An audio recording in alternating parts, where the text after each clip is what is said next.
السلام علیکم ورحمۃ اللہ وبرکاتہ۔ الحمدللہ رب العالمین والصلاة والسلام علی اشرف الانبیاء والمرسلین نبینا محمد وعلی آلہ وصحبہ اجمعین ومن تبعهم بإحسان الى یوم الدین۔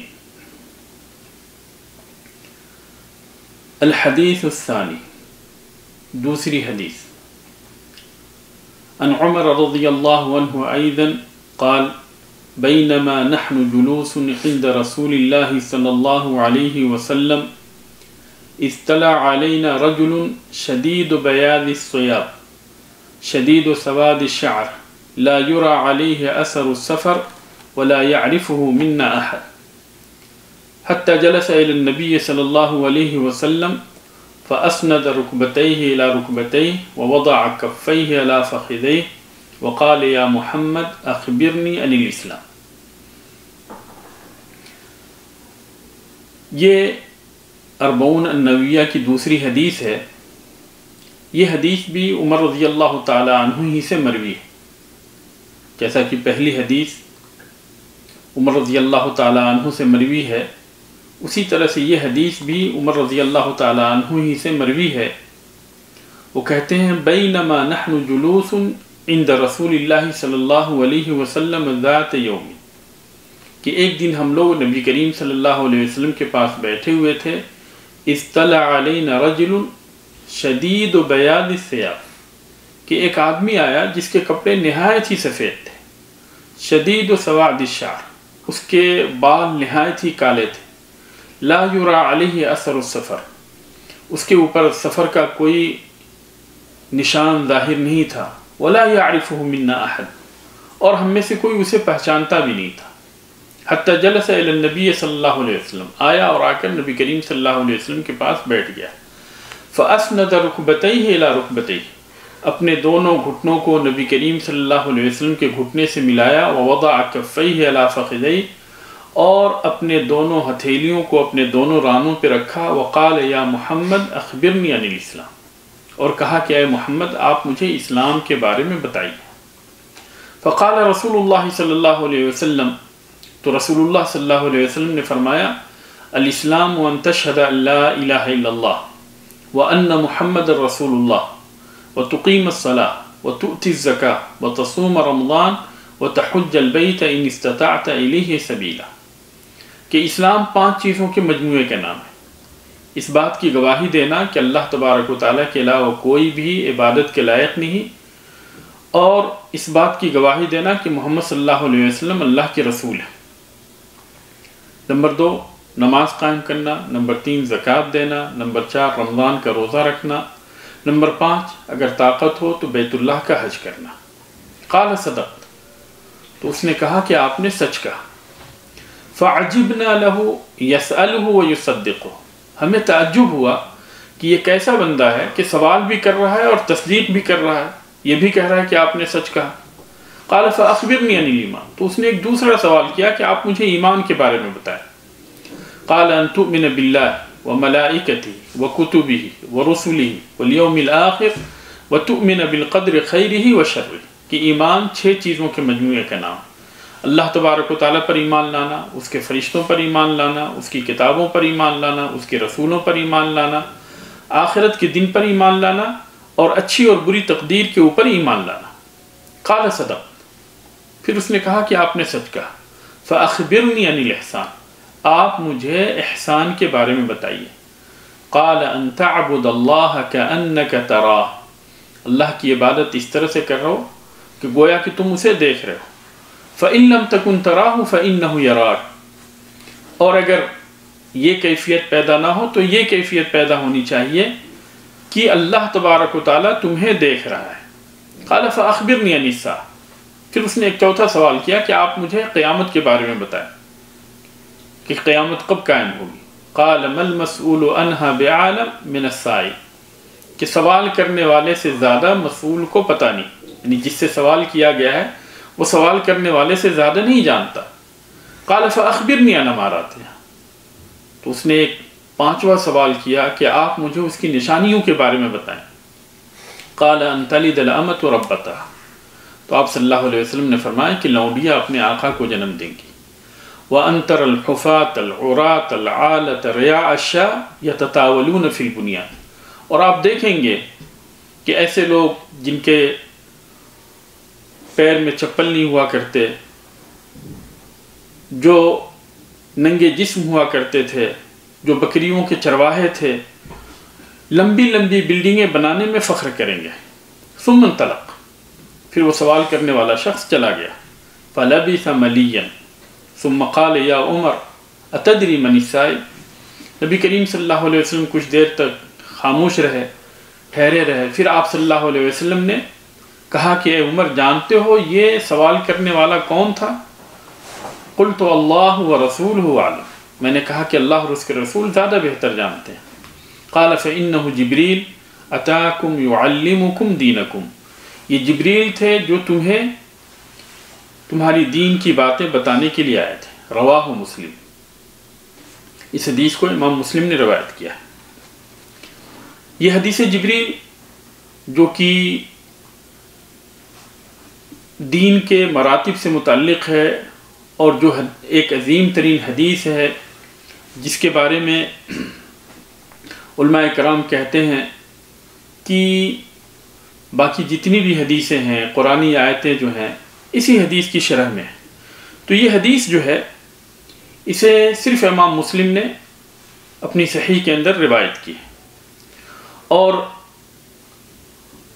امام نووی رحمہ اللہ نے پہلی حدیث جو کہ عمر رضی اللہ تعالی عنہ کی ہے، انما الاعمال بالنیات، اس کے ذریعے سے اربعون نوویہ کی شروعات کی. اور دوسری حدیث جو کہ صحیح مسلم کی ہے اور عمر رضی اللہ تعالی عنہ کی ہے، اس کے ذریعے سے یعنی اس حدیث کو دوسری حدیث بنائی. اور یہ صحیح مسلم کی پہلی حدیث ہے. تو صحیح بخاری کی جو پہلی حدیث ہے وہ اربعون نوویہ کی پہلی حدیث ہے، اور صحیح مسلم کی جو پہلی حدیث ہے وہ اربعون نوویہ کی دوسری حدیث ہے. اور امام نووی رحمہ اللہ سے پہلے امام بغوی رحمہ اللہ نے بھی اپنی کتاب شرح السنہ اور مصابیح السنہ کے اندر انہی دونوں حدیثوں کے ذریعے سے شروعات کی ہے. پہلی حدیث انما الاعمال بالنیات ہے اور دوسری حدیث جو ہے حدیث جبریل ہے. اس حدیث کے اندر میں چند نکات کی روشنی میں گفتگو کروں گا. پہلی چیز جو تخریج سے متعلق ہے وہ تو گزر چکی. دوسری چیز جو ہے، اس حدیث کے اندر ایک قصہ ہے، اور اس قصے کو امام مسلم رحمہ اللہ نے اس حدیث سے پہلے یحییٰ ابن یعمر یعنی اپنی سند کے ذریعے سے یحییٰ ابن یعمر سے جو ہے انہوں نے اس قصے کو نقل کیا ہے. اور قصہ یہ ہے کہ یحییٰ ابن عامر کہتے ہیں کہ وہ اور حمید ابن عبد الرحمن الحمیری یہ دونوں کے دونوں مکہ کے لیے روانہ ہوئے. اور مکہ کے لیے جب یہ روانہ ہوئے تو انہوں نے آپس میں بات کی کہ اگر وہاں پہ ہماری ملاقات کسی صحابی سے ہوتی ہے تو ہم ان سے معبد الجہنی کے بارے میں، جس نے کہ سب سے پہلے بصرہ کے اندر تقدیر کا انکار کیا تھا، اس کے بارے میں سوال کریں گے.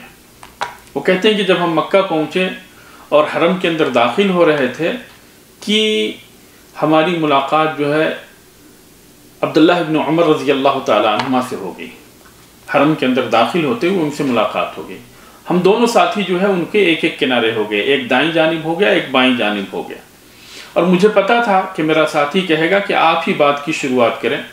تو میں نے عبداللہ ابن عمر کو کہا کہ یا ابا عبد الرحمن، ہمارے ہاں کچھ ایسے لوگ پیدا ہوئے ہیں جو کہ قرآن پڑھتے ہیں اور علم بھی حاصل کرتے ہیں، اور ان کی جو فضیلتیں تھیں، ان کی جو شان کی باتیں تھیں اس کو انہوں نے بیان کیا. لیکن وہ یہ کہتے ہیں کہ تقدیر کوئی چیز نہیں، اللہ تبارک و تعالیٰ کو ان ساری چیزوں کا علم جو ہے پہلے سے نہیں ہے، بلکہ یہ ساری کی ساری چیزیں جب ہو جاتی ہیں تو اللہ تبارک و تعالیٰ کو ان چیزوں کا علم ہوتا ہے. تو عبداللہ ابن عمر رضی اللہ تعالی عنہما نے کہا اخبرہم انی بریء منہم، کہ جب تمہاری ملاقات ان سے ہو تو ان کو کہہ دینا کہ میں ان سے بری ہوں، وانہم براء منی، اور وہ مجھ سے بری. والذی یحلف بہ عبداللہ ابن عمر، اور اس ذات کی جس ذات کی قسم عبداللہ ابن عمر نے کھائی اور کہا کہ لو ان لأحدهم مثل احد ذهبا فانفقه ما قبل الله منه حتى يؤمن بالقدر، کہ اگر ان کے پاس احد کے پہاڑ کے برابر سونا بھی ہو اور اسے اللہ کے راستے میں خرچ کر دیں تو اللہ تبارک و تعالیٰ اسے قبول نہیں کرے گا جب تک کہ وہ تقدیر کے اوپر ایمان نہ لائے۔ ثم قال حدثني ابی عمر بن الخطاب، پھر اس کے بعد میں انہوں نے یہ حدیث بیان کی کہ میرے والد عمر بن الخطاب رضی اللہ تعالی عنہ نے مجھ سے یہ حدیث بیان کی۔ تو اس حدیث کے اندر جو اہم چیز ہے وہ یہ ہے کہ عبداللہ بن عمر رضی اللہ تعالی عنہما نے اس حدیث کو قدریہ کے خلاف بطور استدلال ان کو بتایا کہ انہوں نے جو تقدیر کا انکار کیا ہے وہ غلط ہے، اور ان کے خلاف یہ دلیل ہے جسے میرے والد عمر رضی اللہ تعالی عنہما نے مجھ سے روایت کی ہے۔